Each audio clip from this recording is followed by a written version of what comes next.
حضور آپ کی طرف آتا ہوں کہ ماشاءاللہ جس طریقے سے ہم حقوق کی بات کریں، اگر میں آپ سے یہ سوال کروں کہ حضور کے حقوق میں سے وہ کون سا حق ہے جس کی ادائیگی میں بحیثیت قوم ہم سب زیادہ کوتاہی کر رہے ہیں؟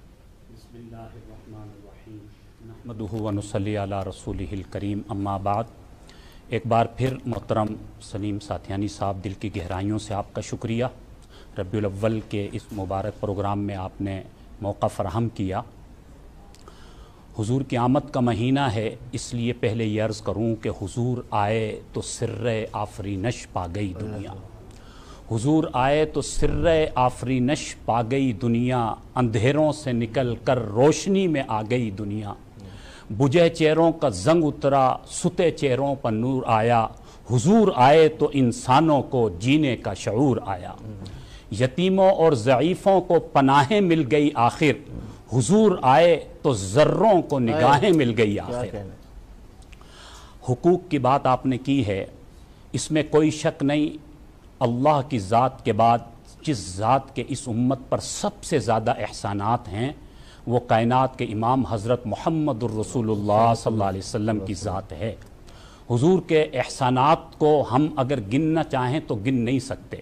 ہمارے نبی نے جو ہم پر کتنی قربانیاں ہمارے لیے دی، یہ ایک مستقل موضوع ہے، اور یہ انصاف کا تقاضا ہے کہ جو جتنا بڑا محسن ہوتا ہے اس کے اتنے ہی بڑے حقوق بھی ہوتے ہیں۔ یوں تو ہمارے نبی کے ہم پر بہت سے حقوق ہیں، لیکن علماء اکرام نے تفصیل کے بعد لکھا کہ اگر ان تمام حضور کے حقوق کو سمویا جائے تو 4 قسم کے ہمارے نبی کے ہم پر حق بنتے ہیں۔ اللہ سبحان اللہ۔ پہلا حق ہمارے نبی کا ہر امتی پر یہ ہے کہ ہمارے دل میں دنیا کی ہر چیز سے زیادہ محبت ہمارے نبی کی۔ کیا کہنے؟ محبت اور عشق پر ماشاءاللہ آپ نے مستقل ایک پروگرام کیا، مفتی صاحب نے بھی ماشاءاللہ بات کی، ہم نے بھی کی، چونکہ محبت کے تقاضوں پر، محبت پر ایک مستقل ہم کلام کر چکے۔ دوسرا حق ہر امتی پر ہمارے نبی کا یہ ہے کہ ہر امتی اپنے نبی کی کامل اطاعت کرنے والا ہو۔ سبحان اللہ۔ حضور سے محبت کی اور محبوب کی اداؤں پر عمل نہیں کیا تو ایسی محبت کا کیا فائدہ؟ محبت تو وہ ہے کہ جو محبوب کی اداؤں پر عمل کرنے والا بنا دے۔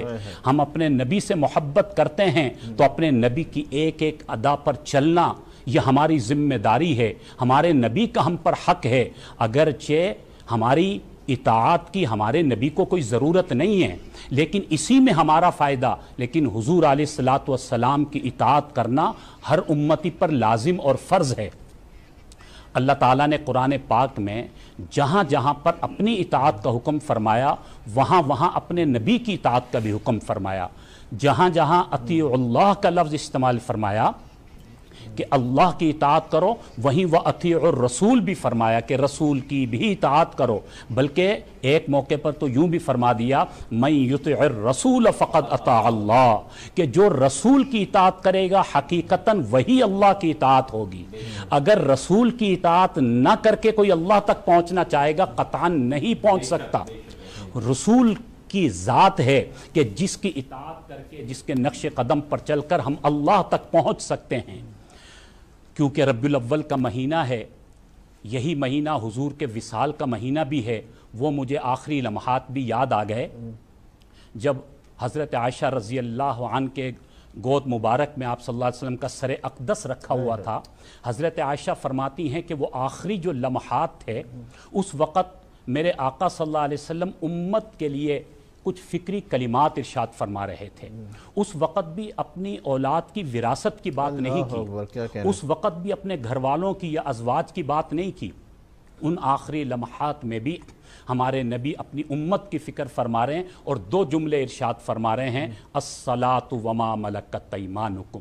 حضرت عائشہ فرماتی ہیں نبی پاک کے ہونٹ کپ کپا رہے ہیں، ان کانپتے لبوں کے ساتھ نبی فرما رہے ہیں میری امت کے لوگوں الصلاۃ، نماز کا خیال کرنا، میری امت کے لوگوں نماز میری آنکھوں کی ٹھنڈک ہے، نماز کو نہ چھوڑنا، نماز کا خیال کرنا۔ اب ذرا میں بھی اپنے گریبان میں جھانکوں، سارے امتی اپنے آپ کو عاشق رسول کہنے والا بھی اپنے گریبان میں جھانکے کہ حضور کی آنکھوں کی ٹھنڈک پر ہم کتنا عمل کر رہے ہیں۔ حضور جاتے جاتے بھی امت کو نماز کی تلقین فرما رہے، الصلاۃ، نماز کی فکر کرنا، میری امت کے لوگوں نماز کی فکر کرنا۔ تو یہ ربیع الاول کا سب سے بڑا پیغام ہے امت کے نام، کہ اطاعت رسول کا سب سے بڑا جو پیغام ہے وہ یہی ہے کہ نماز کو کبھی نہ چھوڑنا۔ یہ ایسی عبادت ہے جو کسی بھی حال میں معاف نہیں ہے۔ اور دوسرا جملہ جو ہمارے نبی نے ارشاد فرمایا، وما ملکت ایمانکم، اور میری امت کے لوگوں اپنے سے کمزوروں کے خیال رکھنا، اپنے سے ماتحتوں کا خیال رکھنا، میری امت کے لوگوں جو غریب ہیں ان کا خیال رکھنا۔ پہلے الصلاۃ میں ہمارے نبی نے حقوق اللہ کی تعلیم دی، اور دوسرے جملے میں حقوق العباد کی تعلیم دی کہ میری امت کے وہ غریب ان کا خیال رکھنا۔ اب ذرا اس پر بھی ہم غور کریں، اطاعت رسول کا یہ تقاضا ہے کہ ہم غریبوں کا خیال رکھیں۔ اب ذرا اپنے معاشرے پر نظر دوڑائیں، ہم اس پر کتنا عمل کر رہے ہیں۔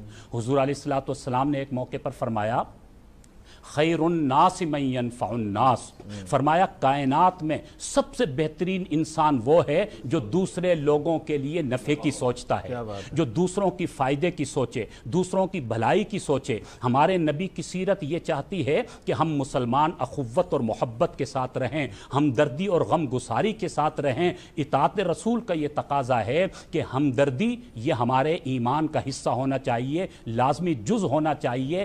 اس وقت جو ہمارے ملک کے حالات ہیں، سیلاب کے معاملات ہیں، اس موقع پر اطاعت رسول کا تقاضا یہ ہے کہ ہر انسان اپنی اپنی طاقت کے بقدر اپنے ان مظلوموں کا خیال رکھے۔ ہم اپنے معاشرے پر نظر دوڑائیں، جو غریب ہیں ان کا خیال رکھیں، جو یتیم ہیں ان کا خیال رکھیں۔ آقا مدنی صلی اللہ علیہ وسلم نے ارشاد فرمایا کہ جس نے کسی یتیم کی پرورش کی، وہ قیامت کے دن فرمایا، انگلیوں کا اشارہ فرمایا، وہ میرے ساتھ ایسا ہوگا۔ اور پھر ایک موقع پر فرمایا کہ جس نے کسی یتیم کے سر پر ہاتھ رکھا، اس کے ہاتھ کے نیچے جتنے ہاتھ اور بال آ جائیں گے، ان بالوں کے برابر اللہ اس کو ثواب عطا فرمائے گا۔ یتیم کی بات آ گئی تو میں ذرا سا آپ سے اور کلیریفیکیشن چاہوں گا کہ یتیم کا یعنی کس حوالے سے وہ یتیم، کتنی عمر کے حوالے سے بھی کوئی چیز کہی جاتی ہے کہ اگر وہ بڑا ہو جاتا تو مطلب باپ کے مرنے کے بعد وہ یتیم ہی کہلاتا ہے؟ آپ نے اچھا سوال کیا۔ یتیم سے مراد وہ یتیم ہے جب تک وہ اپنی کفالت خود نہیں کر سکتا۔ ظاہر ایک وقت آنے کے بعد آبا و اجداد نے چلے جانا ہے، یوں تو بڑی عمر میں آنے کے بعد والدین چلے جاتے ہیں تو بظاہر تو اصطلاح کی روح سے تو وہ بھی یتیم ہو جاتا ہے، لیکن یہاں وہ یتیم مراد ہیں جو بیچارے لاوارث ہیں، جو اپنی کفالت خود کر نہیں سکتے، وہ معصوم بچے۔ کتنی بھی بڑے ہو جائے یا ایج کا بھی وہ ہے؟ ہاں، اس میں یہ ہے کہ ہماری دیکھو اس میں بھی حضور علیہ الصلوۃ والسلام کی تعلیمات یہ ہیں، اگر وہ خود کام کرنے جیسا ہے تو اس کو کام پر لگا کر خود کفیل بنائیں۔ میں مختصر وہ واقعہ بتا دوں، جو ایک نوجوان آئے اور حضور علیہ السلام سے عرض کیا کہ میرے پاس کھانے کو کچھ نہیں، میری امداد کر دیجئے۔ اب آپ صلی اللہ علیہ وسلم سے بڑھ کر کون دینے والا تھا، لیکن امت کو تعلیم دینی تھی۔ حضور علیہ الصلوۃ والسلام نے اس کو کچھ امداد دینے کے بجائے یا راشن دینے کے بجائے کہا کہ بھئی تیرے پاس کیا ہے، کچھ ہے گھر میں؟ اس نے کہا کہ ایک پیالہ ہے، ایک چادر ہے۔ حضور نے فرمایا وہ لے آؤ۔ وہ لے کر آیا۔ حضور علیہ الصلوۃ والسلام نے صحابہ اکرام سے فرمایا یہ پیالہ اور چادر کون خریدے گا؟ ایک نے کہا جی میں 1 دینار میں خریدوں گا۔ حضور نے پوچھا اور کون خریدے گا؟ ایک نے کہا میں 2 دینار میں خریدوں گا۔ آپ صلی اللہ علیہ وسلم نے 2 دینار میں اس کا وہ سامان فروخت کر دیا، اور حضور علیہ السلام نے فرمایا کہ یہ 1 دینار لے، اس سے اپنے بچوں کے لیے کھانا خرید اور بچوں کو کھانا کھلا، اور دوسرے دینار سے جا ایک کلہاڑی خرید کر لے کر آ۔ وہ کلہاڑی خرید کر لے کر آیا، آپ نے خود اپنے ہاتھ مبارک سے اس کو وہ جو لکڑی کا دستہ ہوتا وہ ڈال کر دیا، اور حکم دیا کہ جا آپ جنگل میں لکڑیاں کاٹ اور بیچ اور اپنے بچوں کے لیے راشن کا بندوبست کر۔ کچھ دن گزرنے کے بعد وہی شخص واپس آیا اور بڑا خوش تھا، اور اس نے کہا یا رسول اللہ آپ نے تو میری زندگی بدل دی، کایا پلٹ دی۔ میں تو مانگ مانگ کر گزارا کیا کرتا تھا، میں نے لکڑیاں کاٹی اور جا کے شہر میں فروخت کی، پھر اگلے دن لکڑیاں کاٹی فروخت کی، آج الحمدللہ میں خود کفیل بن گیا۔ تو معلوم یہ ہوا حضور کی تعلیمات یہ بتاتی ہیں کہ ایک انسان اگر کما سکتا ہے، خود کفیل بن سکتا ہے تو اس کو اس ڈگر پر تعلیم دی جائے، اس کو اس طرف لایا جائے۔ جو معصوم بچے ہیں وہ یہاں پر یتیم مراد ہیں۔ تو بات چل رہی تھی حضور علیہ السلام کی اطاعت کی، تو نماز اور حقوق العباد یہ حضور کی وہ تعلیمات جو جاتے جاتے امت کو ارشاد فرمائی، ان پر عمل کریں گے تو ہم کامیاب ہوں۔ بہت شکریہ مولانا صاحب۔ مولانا صاحب آپ کیا فرمائیں گے آخری وہ کلمات؟